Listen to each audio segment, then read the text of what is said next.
Hola, mis amores. Hola, mis amores. Thank you for joining me on another installment of Joel #King Talks Movie Reviews. Today I have a wonderful Kiki planned for us as we talk about the film Palmer. This movie is about a man named Palmer, played by Justin Timberlake, returning home after his 12-year stint in prison. A former high school star is now trying to put his life back together and forms an unlikely bond with a child named Sam. Now, this Sam is an outcast from a troubled home, but Palmer's past threatens to ruin his new life and family. So it's a really cool adventure about kind of finding yourself after difficult times. And I am really excited to get this movie review on the road with our special extravagant guest. So without further ado, let's have a good time. Hello, hello, hello. I have a special guest with me today. Welcome to the stage, Ava DeAmor.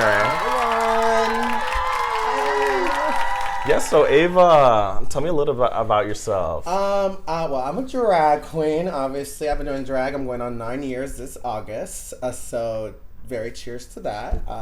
And then I host my own shows. Friday at Southern Nights Tampa, and then on Sundays for Sunday Fun Day here in downtown Orlando at a place called Ember. Showtimes are at 5, so if you're out, Illy, would love to see you there. Very much that. Let's get on. Yeah, let's get our drink going. Show. You know, we have a deep discussion to talk today. Deep. What is this tequila?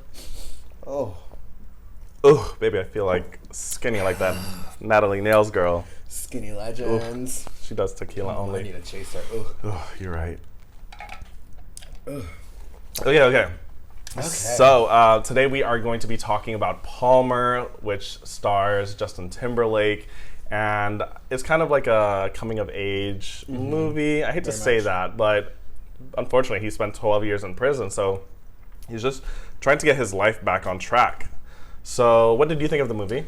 I thoroughly enjoyed the movie. I didn't think I would with all the drama that's going on with Justin Timberlake at the moment, but he didn't fail at this movie. The movie really turned it out for both me and I think Joel as well. Definitely. And it's not what you would expect as far as the movie goes. When I heard the title, I mean, I wasn't allowed to research the movie or look up any trailers or anything like that, which is kind of a good thing because then you just kind of are on a blank slate of what the movie's going to be about. And I'm glad he did because it was a really good movie. Yes, and that's what I was really excited about. I wanted to keep the premise of the movie as well as the stars a secret because I didn't want there to be anything to be like sway your opinion about the movie. Or be biased or anything. Yeah, especially with, like you said, everything that's going on with Justin Timberlake right now. Because up until today, I didn't know that Justin was in it. No. Not anyone that watched it with us knew that Justin Timberlake was in it, and he does have a bad taste in everybody's mouth right now. As good looking as he might be, and I'll be the first one to say that. I'll be the second. I'm not a Justin Timberlake fan, but I have to acknowledge the fact that he did do a really good job in this movie. Correct. And they did cover a good range of topics in this movie, everything from LGBTQ to some ignorance to maybe some racial bias that might have gone on. And forewarning, there is spoilers in this, so if you haven't watched it, you can go over to Apple TV and stream it real quick. Otherwise, enjoy the movie with us as we talk about it. Correct. Good. So let's see. Where can we start? We can start from the beginning. We can start from the beginning. At the beginning, when I was watching it, I didn't know what was going on because he was just visiting his nana. That's what I thought. And then you come to learn that he's fresh out of prison. He'd gone into, got arrested for some things that he had done in the past when he was younger, and it was 12 years that he was in prison in the locker. And then you come to find out that's the reason that he's going back to his grandma's in Louisiana because of him just being released from jail. So, something I really did like, and I remember I noted this, was that in the movie, him going to jail, okay, we knew that he had gone to jail. But that wasn't the emphasis of the movie. No. You know, and I really like that because it could have been just like, oh, he went to jail for this one problem. Like maybe he robbed a bank, and it would have been built around that. But no, you really don't find out about why he went to jail until way later in the movie. But they kept the focus on this child and his unfortunate upbringing. But I really did like that. Yeah, because they don't like the beginning say he went to jail because of this, and then like you said, focus it around that and make you not like him for whatever the crime may be. They just kind of let it. He went to jail, and now this is what he's going to do. Not saying what it was for until later on when he decides to reveal it for himself. So this movie is getting Oscar buzz. Oh my god. Buzz, Ellie. Buzz suds. Talk about a buzz. But I'm curious because what do you think what categories they might be nominated for? Well, they're going to have a Best Actor for sure. But who they would nominate, I don't know, because that's one of the things that we were talking about when we were watching the movie is everybody in their roles were just so good at that role that we were like, well, what would they be nominated for? If they had a Best Actor or Best whatever, who would they put in that category? Because everybody was so up to par with their roles that you just can't tell. So yes, I agree. They individually all sold their roles, their characters that they wanted to portray. Right. And for me, it was two people. First and foremost, the queer child. Right.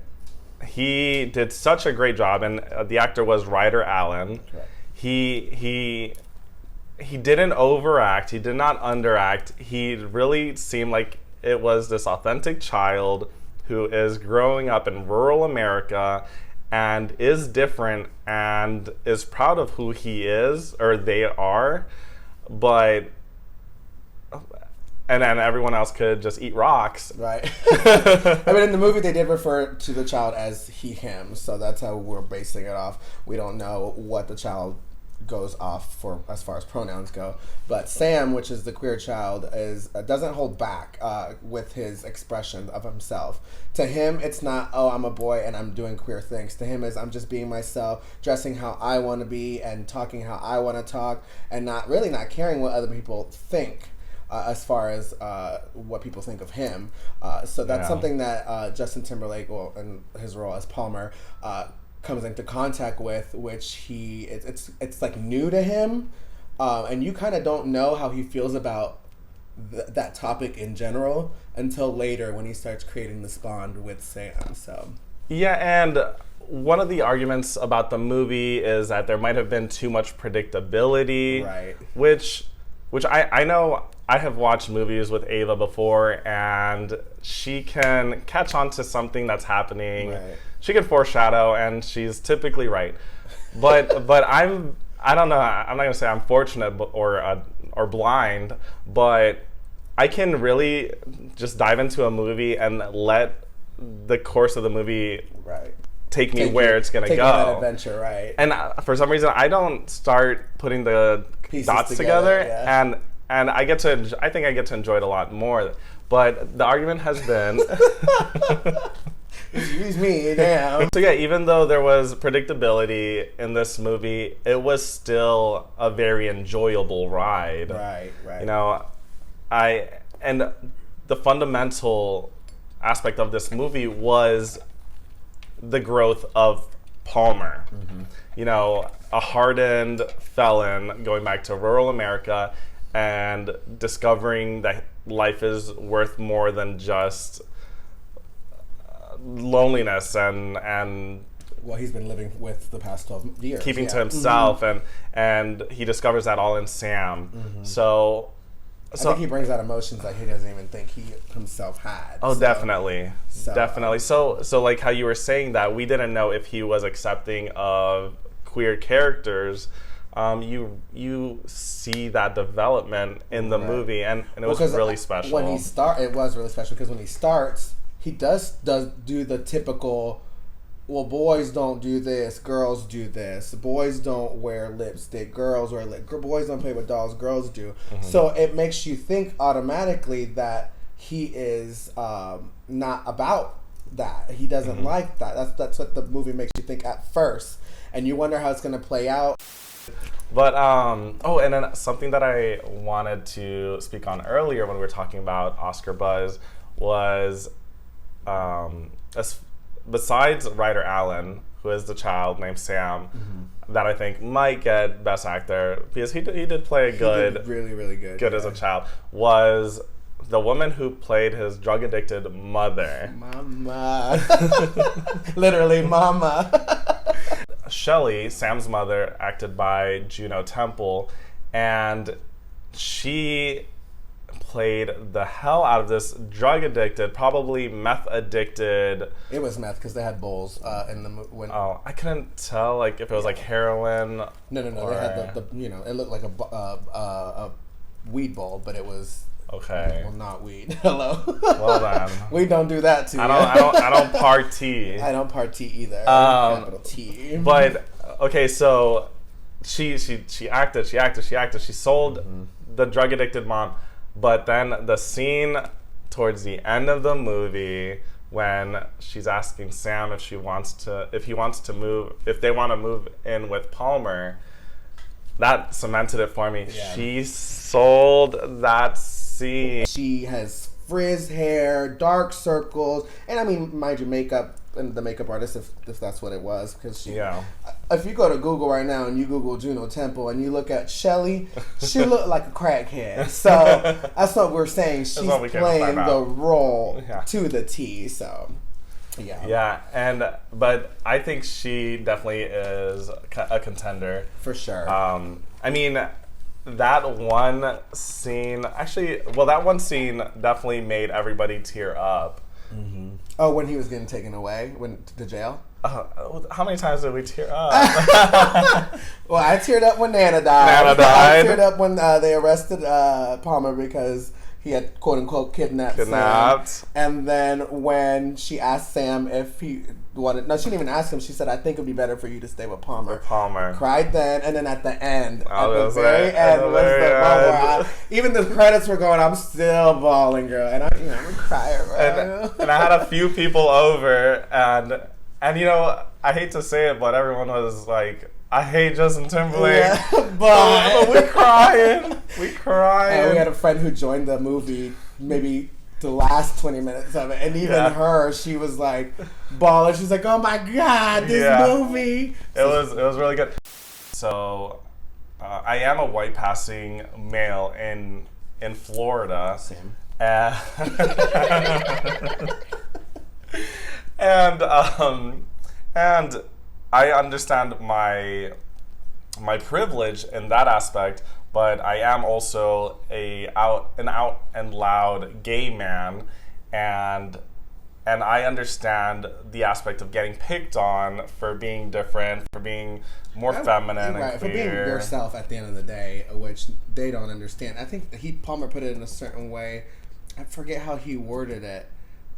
People are used to such a norm that they're scared of something different. So when something different comes along, their reaction automatically is to defend what they're used to.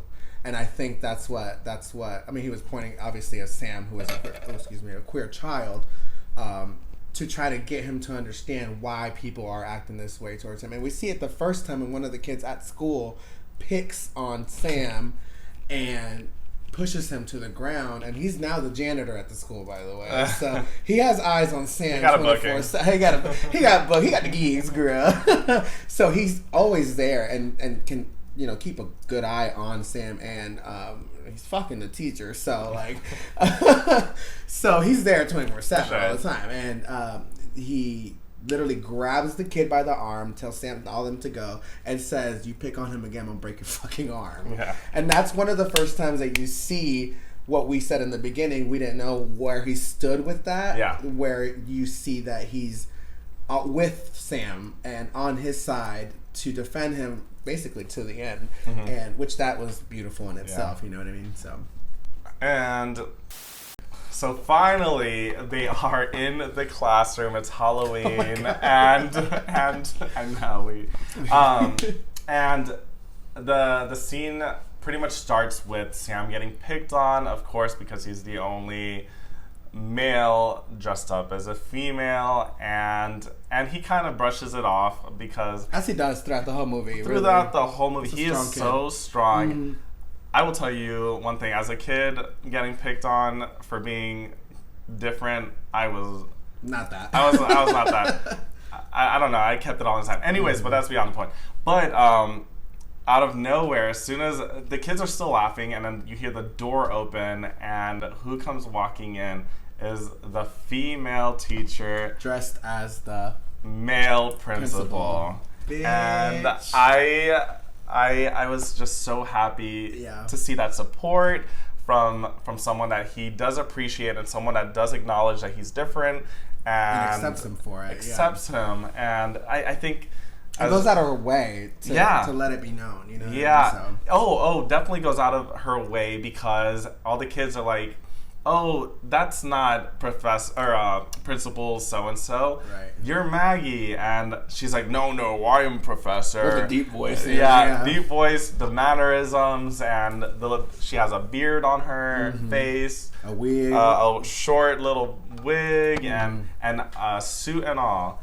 And you know, it's again, teachers that really can impact the rest of your life. Right. In so many different ways. Scholastically, mentally, physically. Those are the teachers you remember.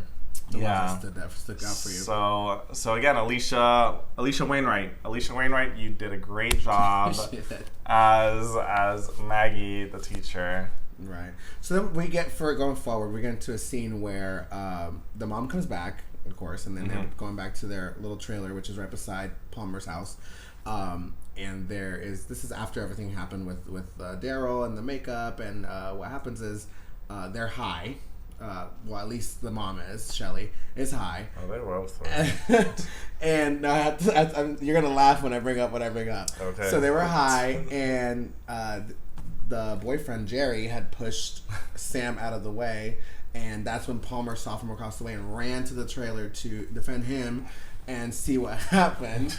And so Jerry, which is also beating on the mom, he gets pulled up by Palmer, and Palmer just like wails him across the fucking trailer. And the girl is so high, she's like, "You made him fly, he flew." It was so fucking funny.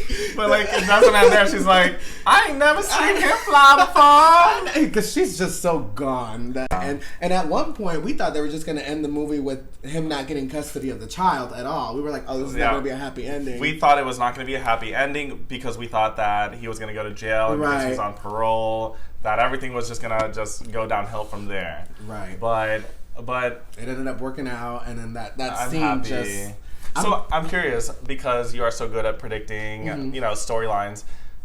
I had gone with the plot that, oh, he's going to jail, he's on parole, that's it, it's over, the movie's over, the kid's just screwed. Did you go down that rabbit hole, or were you just still holding on for a happy ending? I was holding on, but not knowing what was going to happen, because we were sitting next to each other, and I was like, oh my, I literally looked over you, and I was like, we might not get a happy ending here. But we agreed on that probably might not be bad either, you know what I mean? Because not all stories are a happy ending story in movies or in real life, you know what I mean? That's very true. As realistic as it is, the whole situation it can happen. And the court systems, at the end of the day, don't look at it as families and feelings, and what they look at the legalities and what the tea is. And if the judge says no, the judge says no. You know what I mean? And so that's what we thought was going to happen. And luckily, the mom is the one who ended up changing the plot of what we thought was, and just 180'd it, and she had to change her heart. And you could tell she just wanted what was best for her kid. I mean, any mom does, really. You know what I mean? So. Luckily, she did have that change of heart, and both of them were able to have that happy ending. Yeah. And we were all crying. I'm telling you, at the end of that movie, we were just like, when he pulled that certificate, and I literally told Joelle, I said, it is one of the stupidest things. It's a fan club certificate, but it has such a significance to that child as well now to Palmer because of him taking over that child and being now his guardian. I'm just really glad it ended on a happy note. I'm really glad that it ended that way as well. So yeah, we reviewed the movie. Now let's talk about the other outside factors real quick. Let's dive right into it. So the Britney documentary came out this past week or two. And Justin Timberlake did come out this past week and make an apology statement, not only for Britney Spears, but also for Janet Jackson. Now, I gave you, let me give my hypothesis on why I believe this apology came out. I believe the reason why Justin Timberlake is acknowledging both Janet Jackson and Britney Spears is because this movie is an Oscar contender. Yeah, it has potential to be one of the greatest movies out there. I think. And because it's getting so much buzz and notoriety, now he needs to play the good guy card because he's getting dragged on social media. For the last 2 weeks, he is just getting dragged, and he needs to stay above it to still be a contender for a potential Oscar. Right. So there's that going on. What do you think about everything that's going on with Justin Timberlake? As soon as you said it, it clicked and it made sense because once I saw what the movie was and who was in it and who basically was the protagonist and the main character of the story, which I would say the two main characters in this story would be Sam and Palmer. Yeah. And it ended up being Justin Timberlake. I go, oh ho ho. So now what you're saying is probably correct because he doesn't want this movie to get pulled down and dragged down because of what he's going through right now.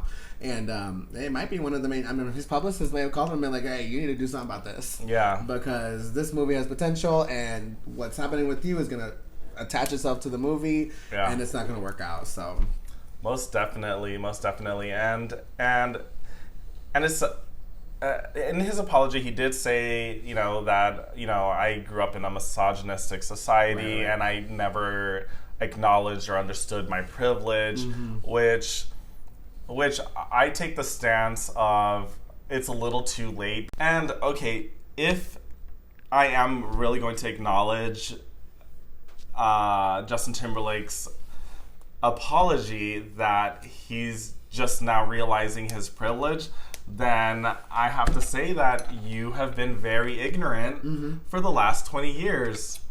And then to have something that's going to fuck up your success and now you want to speak up, it speaks volumes on you. Which is like, we were like love-hating the movie because the movie was great. The movie was great. But we have certain feelings towards Justin where we're like, okay, is the movie still great? Yeah. But it is. It really is a good movie. And you I know it's a little prideful to say, and you're like, God, I'm really kind of loving this movie. Yeah. It's a stab at the pride. It really is. Again, the director was Fisher Stevens, and he did a great job. I ended up finding out from Google that he actually was the creator of Short Circuit 1 and 2, which is a huge deal in the 1980s, and you could watch it today. It's still a remarkable movie, good kids movie. But no, it was a great movie. I highly recommend this movie. I do too. I co-sign on that. Yeah. And the cast did an amazing job. So we'll see what they get nominated for because they are up for nominations for sure. I'm really excited to see where it all goes. But I want to say thank you so much, Ava DeAmor, for joining me today and making this episode so special. It's been so fun. A really good, fun time, a good kiki. Where can everybody find you? You can find me on social media. All social media platforms are at Ava DeAmor, AvaDeamor, Instagram, Twitter, Hive now. I downloaded Hive, as well as Facebook. You can find me on there. And my Cash App is also a money sign, Ava DeAmor. So if you want to send me some coins, you can. Should I download Hive? No.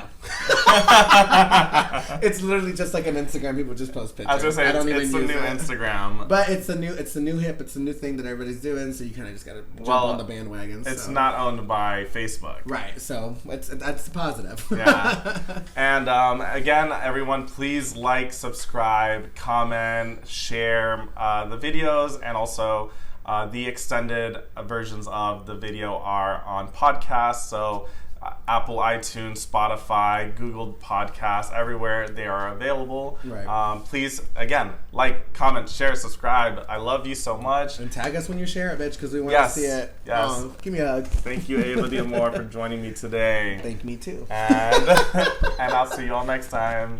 Peace, Illy. Bye. Girl, that's a good app.